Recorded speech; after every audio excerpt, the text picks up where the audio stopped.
क्या है? तो इसी बात को विश्व शांति कैसे हो, जैन दर्शन कितना प्राचीन, इस विषय के टॉपिक पर आचार्य भगवान आज बता रहे हैं। स्वयंभू स्तोत्र में लिखा है आचार्य समुद्रभद्र स्वामी महाराज ने, उन्होंने इतनी प्यारी बात लिखी अभय कुमार जी। उन्होंने कहा कि पंचम काल के अंत तक आपका शासन रहेगा। किनका? महावीर भगवान का। कब तक रहेगा? पंचम काल के अंत तक आपका शासन रहेगा और आपका ही प्रभाव रहेगा। किसका रहेगा? आज पूरे विश्व में भगवान महावीर का जन्म कल्याण मनाया जाता है और आदिनाथ का, जिस मंदिर में आदिनाथ है उसके अलावा बहुत कम। क्यों? क्योंकि शासन काल किसका है? निर्माण लाड़ू किसका चढ़ता है? पार्श्वनाथ ने तो अलौकिक आनंद दिया है, इसलिए चढ़ाते हो। अगर उपसर्ग विजयी नहीं होते, धर्मेंद्र प्रमाद की चमत्कार नहीं होते, कुछ लीक से हटके काम नहीं करते, तो तुम क्या पूछ रहे थे? तुम तो ऐसे लोग हो कि जिसको चमत्कार है उसी को नमस्कार है, बाकी सबको धिक्कार। मतलब ही नहीं, मुंह देखा व्यवहार है। क्या है भाई? नमन भाई, मुंह देखा व्यवहार है। रास्ते में कोई बच्चे का मिल गया तो मुस्कुराहट हो गई, नहीं तो गुमसाम की जिंदगी तो वैसे ही आप जी रहे। तो आचार्य भगवान कहते हैं आपका अंतिम पंचम काल के अंतिम तक आपका प्रभाव और आपका शासन काल रहेगा। आज भी लोग अहिंसा परमो धर्म की जय बोलते हैं। कहां बोलते हैं? अहिंसा परमो धर्म की जय बोलते हैं, अहिंसा को मानते हैं, यथाशक्ति अहिंसा का पालन करते हैं और अहिंसा पर ही विश्वास रखते हैं। कौन रखते हैं? जो भगवान महावीर के अनुयायी है और उनको मानने वाले। इसीलिए कोई भी नेता, अभिनेता, विधायक, मंत्री, doctor, engineer, IAS, IPS, collector आता है तो सबसे पहला नाम लेता है भगवान महावीर का, उनके बताए हुए सिद्धांतों का, उनके बताए हुए मार्ग का। इसके अलावा बाकी तीर्थंकरों का नाम नहीं लेता।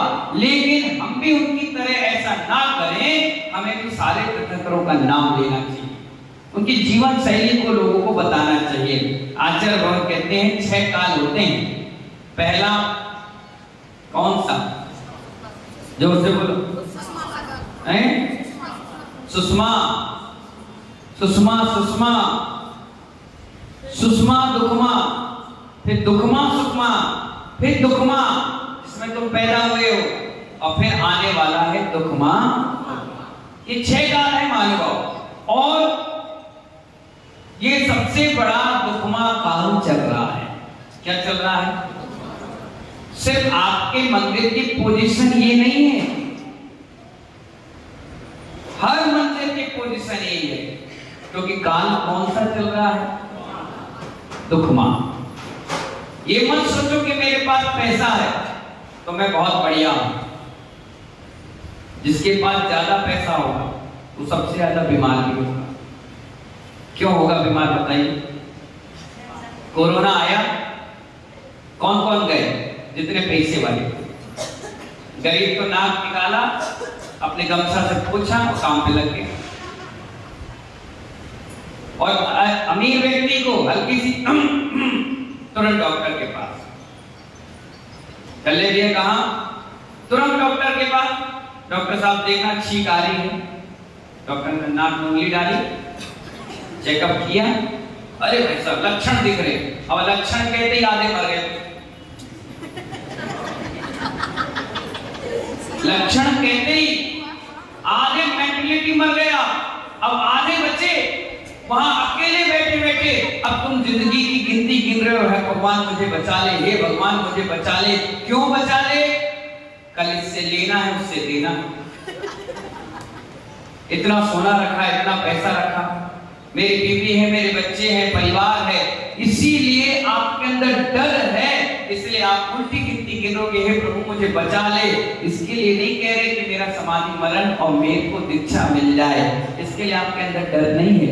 आचार्य भगवान इसलिए तो कह रहे हैं कि इस काल में सभी दुखी हैं, और जो जिसके पास जितना पैसा है नरेंद्र भैया, वो उतना ज्यादा परेशान। शुगर की बीमारी क्यों होगी बताओ? खाने पीने से नहीं होती। हमने देखा है ऐसे ऐसे लोगों को जो 100-100 ग्राम गुड़ खा जाते थे, 1-1, 2-2 कटोरी घी चटकर जाते थे, ना उन्हें कभी कोलेस्ट्रॉल हो पाया, ना कभी शुगर हो पाया। आज घर घर में शुगर पेशेंट है, घर घर में कोलेस्ट्रॉल है। आखिर क्यों? वो इसीलिए कि आपने अपने जीवन को चिंता में ही डुबो दिया। रात के ढंग के नींद नहीं होती। अगर 1:30 और 2 बजे नींद खुल भी जाए तो कई ऐसे होशियार लोग हैं कि उस समय हिसाब किताब लगाने चालू कर देंगे, उसी समय लगा लेंगे। डायरी पेन बगल में रखें, किसी का लेना। अगर पत्नी का काय उठ गए, अरे नींद नहीं आ रही तो हिसाब लग गए। अरे भैया, दुकान का काम दुकान में करो और सोने का काम सोने में करो। मंदिर में बैठे तो वही चिंता, घर में बैठे तो वही चिंता। भोजन की करते करते महानुभाव मोबाइल में देख रहे हैं किसका रेट बढ़ गया, किसका घट गया, किसको देना है, किससे लेना है। कम से कम भोजन तो शांति से करो, इत्मीनान से करो, आनंद लेकर करो। आचार्य कहते हैं पूजन कर रहे हो तो 1 घंटे सारे विकल्प खत्म करके करो, फिर आपको आनंद आएगा। अब पहले के समय का व्यक्ति 11 बजे तक मंदिर में रहकर पूजा पाठ करने के बाद 12 बजे दुकान खोला, 6 बजे बंद कर दिया, दिन में भोजन कर लिया, आराम से पैदल आता था, पैदल जाता था, किसी से दीन दुखी से कोई परेशानी का सबब नहीं था।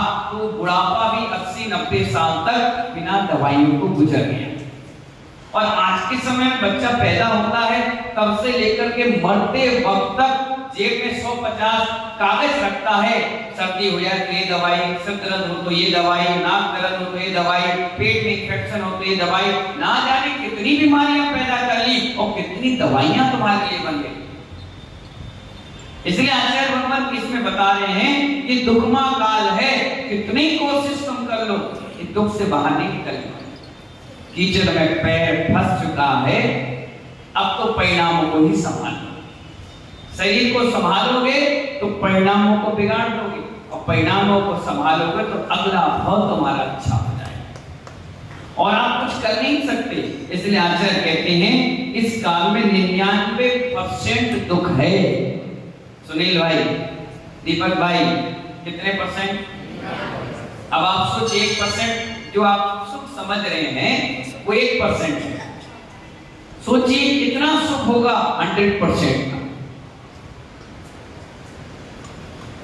आप खुश हो जाते हो, पैसे कमा लिए, खुश हो गए, अच्छी पत्नी आ गई, खुश हो गए, बच्चे हो गए, खुश हो गए, मकान मिल गया, खुश हो गए, व्यापार अच्छा चला, खुश हो गए, शरीर अच्छा है, खुश हो गए, मंदिर बगल में मिला, खुश हो गए, जो चीज चाहे आपको मिल गई। वो 1% है बंटी भाई। कितना है? 1%। 99 तो तुमने अभी आनंद लिए ही उसका, और भी 99 तुम्हें नहीं मिल रहा। वो 1% हमारे लिए है। तुम्हारा तो परसेंट में भी परसेंटेज है। इसलिए आचार्य भगवान कहते हैं जरा सोचिए श्री कृष्ण नारायण के बारे में, जरा सोचिए। अर्ध चक्रवर्ती काली कौन था? श्री कृष्ण नारायण। नारायण श्री कृष्ण अर्ध चक्रवर्ती था, और ऐसे महापुरुष का जन्म कहां हुआ? जेल में। जन्म होते ही दुख, ठीक है ना। उसके बाद आचार्य भगवान कहते हैं जब जन्म हुआ तो दुनिया की बांसुरी बजाने वाले के लिए कोई थाली बजाने वाला नहीं था। दुनिया की बांसुरी बना देंगे, खुद का जन्म हुआ तो कोई थाली बजाने वाला नहीं था। और गोकुल में पढ़े लिखे, कोई ऑक्सफोर्ड यूनिवर्सिटी में भी नहीं पढ़े। सुनना बड़े ध्यान से, कैसे पढ़े? गोकुल में पढ़े, और महानुभाव जीवन भी बीत गया लड़ाई और झगड़ों में, पूरा युद्ध में ही जीवन निकल गया। और जब अंत समय में आया तो वन में अपने शरीर को छोड़कर चले गए। पानी पानी कहते रहे और पानी भी उनकी प्यास नहीं बुझा पाया। अर्ध चक्रवर्ती कौन थे? तुम तो अपने पत्नी के पति हो और मुंह से ऐसे ऐट रहे जैसे पूरा जहां तुमने खरीद लिया। पत्नी को जीत नहीं पाए और समाज में लड़ने चले। पति के ढक चुपचाप दब्बू जैसे बैठे और यहाँ आओ पत्नी के सामने चिल्ला के बताओ तो पता चले रोटी नहीं मिले 3 दिन तक। जामुन की शक्ल हो जाती है। 5 दिन महिलाएं खाना बनाना बंद कर दे, सब अकल ठिकाने आ जाए अपने आप। कभी समोसा खाते मिलेंगे, छोले भटूरे, कभी इडली खाते और 2-3 दिन बाद बोलेंगे जल्दी से खाना पीना बनाओ, 5 दिन बहुत परेशान हो गए। तब कीमत समझ में आती है। अब वो तो अर्ध चक्रवर्ती था, 2.5-6 खंड में कितने खंड? 3 खंड का अधिपति और उसकी भी ये स्थिति बन गई क्योंकि दुखमा काल है, किसी को नहीं छोड़े। कहीं ना कहीं किसी न किसी प्रकार से वो दुख ऐसे लगा लेगा कि आपके पीछे पीछे भागता जाएगा, भागता जाएगा, भागता जाएगा जब तक आपने अपने प्राण नहीं छोड़े, लगा ही रहेगा। आचार्यगण कहते हैं इसीलिए इस तरह उनको भी 95% दुख झेलने पड़ गए। इस तरह के उदाहरणों से हमारा इतिहास भरा हुआ है। आचार्यगण कह रहे हैं महानुभाव आदिनाथ भगवान ने जैन धर्म का इतिहास चालू किया। किसने चालू किया प्रेमचंद जी? आदिनाथ भगवान ने जैन दर्शन का इतिहास चालू किया। लोक व्यवहार में जीवन यापन करने के लिए उन्होंने हमें ज्ञान दिया। इसके अलावा आध्यात्मिक तत्व ज्ञान भी दिया और लोगों को कहा कला 72 जीव की। क्या कहा? कला 72 जीव की, तामे 2 सरदार, एक जीव की जीविका, एक जीव का उद्धार। उन्होंने कहा 2 ही जीवन जीते हैं व्यक्ति। आज के समय में 2 ही जीवन जीते हैं, एक आत्म कल्याण के लिए और एक महानुभाव अपनी दाल रोटी करने के लिए। बाकी तीसरा जीवन नहीं है। अगर आप भगवान के मंदिर में आओगे 2 प्रकार के लोग आएंगे, एक कहेंगे मेरा पेट भर जाए और दूसरा कहे मेरी आत्मा का कल्याण हो जाए। तीसरा व्यक्ति कोई नहीं आता और इसके अलावा कोई बात कोई सुनता भी नहीं। इसलिए आचार्य कहते हैं आदिनाथ भगवान ने दोनों व्यवस्था हमको बताई जो आज तक के इस कलयुग में अंदर की परिपाटी चली आ रही है। विशाल विश्व के अंदर बहुत सारे इतिहासकारों ने ढेर सारी किताबें जैन दर्शन पर लिख दी। कोई भी पुस्तक छपती है, कोई भी, उसमें जैन दर्शन की बातें जरूर लिखते हैं क्योंकि सत्य क्या है? जैन दर्शन से ही निकला हुआ है। एक यूरोपियन लेखक मेजर जनरल फर्लांग ने 1928 में एक किताब लिखी। कौन था? मेजर जनरल फर्लांग, यूरोपियन था। उसने पुस्तक लिखी 1928 में, citizen science of corporate religion, जो लंदन में छपी थी, जो 100 साल पुरानी लाइब्रेरी होगी उसमें आज भी पुस्तक मौजूद होगी। नेट पे डाली रिसर्च करके देखना। ये किताब वे लिखते हैं अपनी किताब में कि इस विशाल विश्व के अंदर कोई जगह नहीं है। इतनी बात बड़ी कह रहे रितेश भाई, इतने बड़े विशाल विश्व में ऐसी कोई जगह नहीं है जहां दिगंबर संत ना हो। कितनी बड़ी बात। एक विदेशी नागरिक अपनी पुस्तक में लिख रहा है ऐसा कोई जगह नहीं है जहां दिगंबर संत ना विचरण करते हो। यूनान हो, अमेरिका हो, पाकिस्तान हो, श्रीलंका हो, आज भी महानुभाव हमारे जैन दर्शन के अवशेष मिलते। जितनी खुदाई करो, जमीन से 10 फुट नीचे खोदो, 20 फुट नीचे खोदो, मूर्तियां निकलती हैं और किसी की नहीं। किसकी? आदिनाथ भगवान की, पार्श्वनाथ भगवान की, महावीर भगवान की और ऐसी ऐसी कलाकृतियों से मूर्तियां निकलती हैं जो हमने आज तक देखी और बनाई नहीं है, बिना चिन्ह के, बिना प्रशस्तियों की। तो महानुभाव उसने कहा, जिस जिस व्यक्ति ने किताब लिखी उसने कहा कि ऐसी कोई जगह नहीं है जहाँ दिगंबर मुनि ना गए हों विचलन के। उन्हें विश्व के सभी देशों में घूमकर प्रमाण के साथ ये बातें लिखी। वो जो व्यक्ति था जनरल मेजर, उसने हर देश में गया और हर देश में जैन मुनि की सर्च करा, तब जाकर उसने पुस्तक में लिखा कि ऐसा कोई स्थान नहीं जहां जैन मुनि ना पहुंचे। इसलिए महानुभाव डॉक्टर सर्वपल्ली राधाकृष्णन जी जो हमारे यहाँ के राष्ट्रपति थे, उन्होंने भी एक बहुत सुंदर पुस्तक लिखी। इंडियन फिलॉसफी में लिखा है कि प्राचीन काल में ऋषभ देव की पूजा होती थी। क्या लिखा उन्होंने?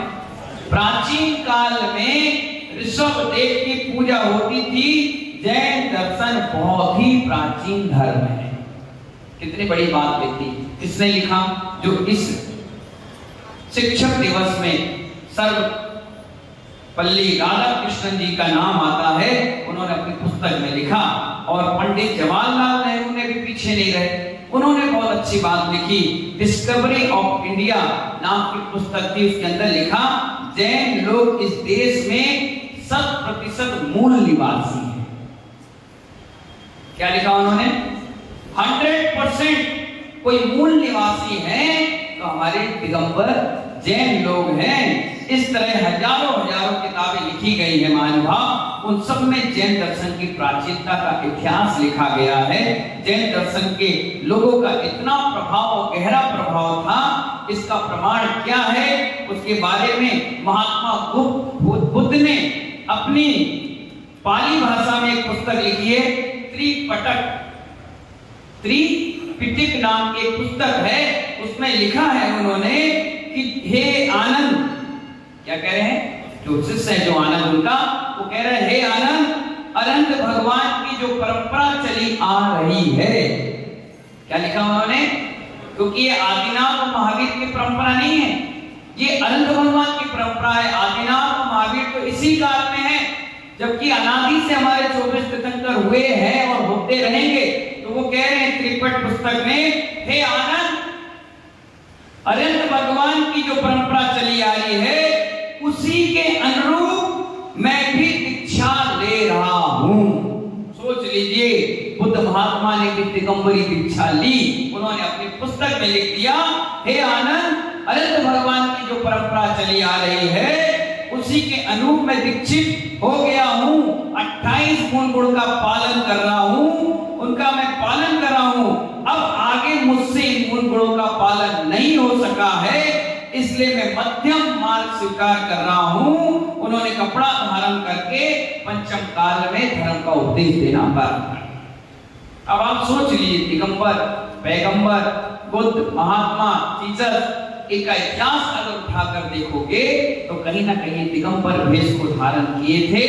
सहन नहीं करने के कारण महानुभाव इन्होंने क्या किया? इस मार्ग को छोड़कर दूसरे मार्ग पर निकल गए। लेकिन कहने में यही आता है, अहिंसा परमो धर्म की जय। क्या आता है? कोई ना कोई कहेगा जरूर, कहीं ना कहीं भगवत गीता में भी लिखा है, अहिंसा परमो धर्म की जय। किसने कहा? श्री कृष्ण ने कहा। कब कहा? जब वो गीता की वाचना कर रहे हैं। कहीं ना कहीं हमारे शास्त्रों के अलावा भी अन्य शास्त्रों में, अन्य ग्रंथों में दिगंबर मुनि, दिगंबर आमनाय, ऋषभ देव, महावीर भगवान, इन सब का चरित्र का वर्णन मिलता है। कहीं ना कहीं उन्होंने पढ़ा होगा, सुना होगा। इसलिए आचार्य भगवान बहुत अच्छी बात यहाँ बता रहे हैं कि हमें सबको इस जो पुराने प्राचीन धर्म मिला है, इसकी अवहेलना नहीं करना चाहिए, इसे स्वीकार करना चाहिए कि हम प्राचीन जैन दर्शन में जन्म हुआ है और यत्र तत्र जैसे भी बने हमें इसकी प्रभावना करना चाहिए। क्या करना चाहिए? कभी रास्ते में कोई झंडा पकड़ा दे मां का, तो शर्म नहीं आनी चाहिए। कोई कमंडल पकड़ा दे तो सौभाग्य समझना चाहिए। किसी साधु के साथ चलने का मौका मिले तो अपना भाग्य समझना चाहिए। चौका लगाने का अवसर मिले तो अपने पैसों को धन्यवाद देना चाहिए। तो कितना ईमानदार है जिससे कमाए हुए धन से आज साधु आहार लेगा और आहार के बाद समाहित करके हमें साल भर का पुण्य एक साथ दे जाएगा। आपने मौका मिले मूर्ति विराजमान करने का, तो अपने घर परिवार को धन्यवाद देना चाहिए। बेटा आने वाले पता नहीं कौन सी पीढ़ियों का पुण्य आ गया, हम तो चले जाएंगे, आने वाले 10, 5, 15 पीढ़ियों को धन्यवाद उस प्रतिमा के रूप में मिलता चला जाएगा जो तुम्हारे नसीब से इस मंदिर पर विराजमान हो गई। धन्यवाद देना चाहिए उस व्यक्ति को जिसके शिखर बन रहे हैं। अरे ऐसे ऐसे लोग दर्शन करेंगे, मंदिर को देखकर रुकेंगे, प्रणाम करेंगे, जो कभी मंदिर भी नहीं आते। मेरा कितना विशाल पुण्य है कि इस मंदिर पर मुझे शिखर बनाने का अवसर मिला, वेदी बनाने का अवसर मिलता है। वेदी पर भगवान विराजमान होते हैं। उस वेदी को जब जब देखा जाता है तो गर्भगृह को याद आता है। हमारे घर में कोई भी निसंतान पैदा नहीं होगा, सबकी संतानें होगी, हमारा वंश वृद्धि होगी। ये वेदी बनाने का पुण्य मिलता है, कलश चढ़ाने का अवसर मिलता है, तो हमारी मनोकामनाएं पूर्ण हो जाती है। ऐसे ऐसे छोटे छोटे अवसर, कमरे बनवाने का अवसर मिलता है। साधु आकर रुकता है, आहार करता है, रोचन करता है, स्वाध्याय करता है, वहां बैठ करके माला फेरता है, उस व्यक्ति को भी पुण्य मिल जाता है जिसने उस कमरे का निर्माण कार्य में सहयोगी बना। तो ऐसे छोटे छोटे सहयोग इस विश्व धर्म को बचाने में सहायता करेंगे। मानो नदी बहना महत्वपूर्ण नहीं है। क्या कहा संजय भाई? नदी बहना महत्वपूर्ण नहीं है, नदी को दो तटों में संयमित करके बहाना ये महत्वपूर्ण है। मंदिर बनाना बहुत सरल है, मंदिर की सुरक्षा बनाना बड़ी कठिन है। मंदिर पर प्रतिमा विराजमान करना सरल है, उस प्रतिमा के प्रति श्रद्धा रखकर पूजा करना कठिन है। इसलिए आज के समय में कोई भी प्रतिमा के लिए दान करेगा, अभी कहूंगा ना तो 50 आएगा, एक मना नहीं करेगा, लेकिन मैं कहूंगा पूजा कौन करेगा तो 5 भी नहीं आए, और वो 5 खड़े होंगे जो कंटिन्यू करते ही हैं। हम कहेंगे रोज करते हो? बोले हाँ। मैंने कहा नया 1 दिन कर लेंगे, 5 दिन कर लेंगे, 10 दिन कर लेंगे। और खाना कितने दिन खाओगे? अगर भोजन एक टाइम आपका रखा जाए, कितने टाइम रखा जाए? एक टाइम, और कार्यक्रम चालू हो जाए तो तुम 2 टाइम खा के आते हो। नीरू भाई कितने टाइम? अरे 3 टाइम नाश्ता भी चाहिए। अगर आपने प्रोग्राम रख दिया 11 बजे का, तो आदमी क्या सोच के आता है? चलो जल्दी चलो, घर में चाय नाश्ता मत करो, वही करेंगे। और फिर 11 बजे अपने बच्चों को भेज कर दिखवा लेता है, चालू हो जाए तो बता देना, हमें पूजा पाठ से मतलब नहीं, हमें कार्यक्रम से मतलब नहीं, हमें तो पहले पेट पूजा, फिर करेंगे आप काम। एक आध को छोड़ जाओ, चंद्रप्रभा जैसी देवियां के उपास कर लें, उनकी बात छोड़ो, हमारे जैसे को छोड़ो, 2-4 छोड़ो, बाकी का नजरिया खाना, खिलाना और खिलखिलाना, इसके अलावा कोई काम नहीं बचा। लोग किटी पार्टी भी इसीलिए करते हैं कि अपनी सास के सामने हंस नहीं पाए, ससुर के सामने बोल नहीं पाए, पति के सामने कुछ कह नहीं पाते, तो अपने अपनी मेजॉरिटी के सामने खूब बुराई भलाई कर लो, खूब अपने गम सम ले लो, दे लो, बिल्कुल फ्री माइंड हो जाओ, और उसके बाद अपनी जिंदगी में लग जाओ। क्या जिंदगी आप जी रहे हैं? सब जगह स्वार्थ का मेला लगा हुआ है। कहीं ना कहीं कोई ना कोई व्यक्ति अपना स्वार्थ सिद्ध करने में लगा, कुछ दिखावा में जिंदगी जी रहे हैं, कोई दिखाने के लिए जी रहे हैं, कोई मजबूरी में जी रहा है। नहीं, कभी भी दान देने के बाद अफसोस नहीं होना चाहिए। पूजा करने के बाद अफसोस हो गया तो पूजा सूजा बन जाएगी, पुण्य नहीं दे पाएगी। कल के दिन मैं मुनि बन जाऊं, सब कुछ करो, आपसे कह रहा हूं, आप मुनि बन गए और एक दिन आहार नहीं दे पाया, तो क्या मन में विचार है?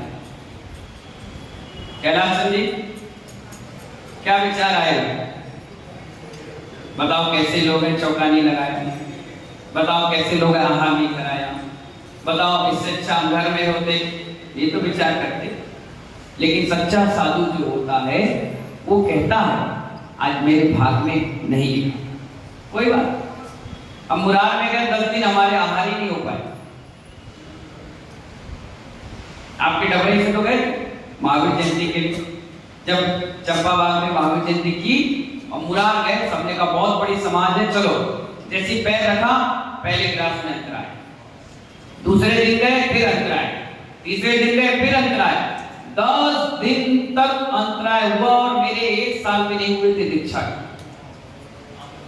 और मैं मनी मन ये सोच रहा था, अच्छे बुरे फंस गए। ब्रह्मचारी में आज तक अंतराय नहीं आया, कैसे आ गए? महाराज बोले महिलाओं से हार लेना बंद कर दो। मैंने कहा ठीक है, बनाएगा कौन? बनाएंगे लेकिन देंगे जेंट्स। मैंने कहा बंद। क्यों मालूम? तो कि कई लोग ऐसे भी हैं, यहां पे अभी भी होंगे, जो कपड़े का सोला जानते ही, उन्हें ये मतलब है कि धुली हुई धोती पहनना है और पुरानी उतारना है। कब उतारना है, कैसे पहनना है, ये डिटेल में वो नहीं जानते। उनका मतलब है कि हमें धोती पहनना है, कुछ तो उतारते भी नहीं, उसी पे लपेट के आ जाते। तो इसलिए आचार्यों ने कहा महिलाओं से हार लेना बंद कर दीजिए। हमने बंद कर दिया, फिर भी अंतराय आ रहा था। बोले एक काम करो, भीड़ में आहार मत लो, 2 लोग से लो। हमने 2 लोग से लिया तो भी अंतराय आया। मैंने कहा महाराज आज आहार भी हम नहीं उठेंगे, कोई तो भूखे मरोगे, चले जाओ, हो सकता है अच्छे आहार हो जाए। महाराज बोले हम तुम्हारा आहार कराएंगे। तो महाराज बैठ के तब भी अंतराय आ गए। अब करें तो करें क्या? जब हाथ में नहीं लिखा है तो नहीं मिलेगा। सोने के थाल में भी भोजन बनाकर रखो, नहीं मिलना है तो नहीं मिलना है। और जब मिलना होगा तो रोड पर चले जाओ, बीच जंगल में चले जाओ, अपने आप अनाज आएगा, अपने आप जेंट्स आएंगे, लेडीज आएंगे, तिरपाल लगाएंगे, भरे पानी में, भरी गर्मी में, भरी ठंड में चौका लगाकर तुम्हें खिला देंगे। जब हाथ में लिखा 10 दिन तक नहीं मिला तो नहीं मिला, और जब मिला तो ऐसा मिला कि 700 चौके लगे, 265 चौके भोपाल में लगे, 300 चौके आपके ग्वालियर में लगे। तो लगे ऐसे लगे। तो महानुभाव कहते हैं ना, जब तक तेरे पुण्य का बीता नहीं करा तब तक तुझको माफ है और गुण करे हजार। जब तक पुण्य नहीं था तो ऐसे दिन भी देखे, और पुण्य आया तो ऐसा आया कि कभी कोई दिक्कत परेशानियां नहीं आई। तो महानुभाव आचार्य भगवान यही आपसे कह रहे हैं कि अपने पुण्य को हमेशा संभाल कर रखो, हर समय अपने पुण्य का दुरुपयोग मत करो। जिस दिन पुण्य चला गया लौट कर तो घूम कर आएगा, जब तक समय निकल जाए, आयु क्षीण हो जाएगी, हाथ में कुछ नजर नहीं आएगा।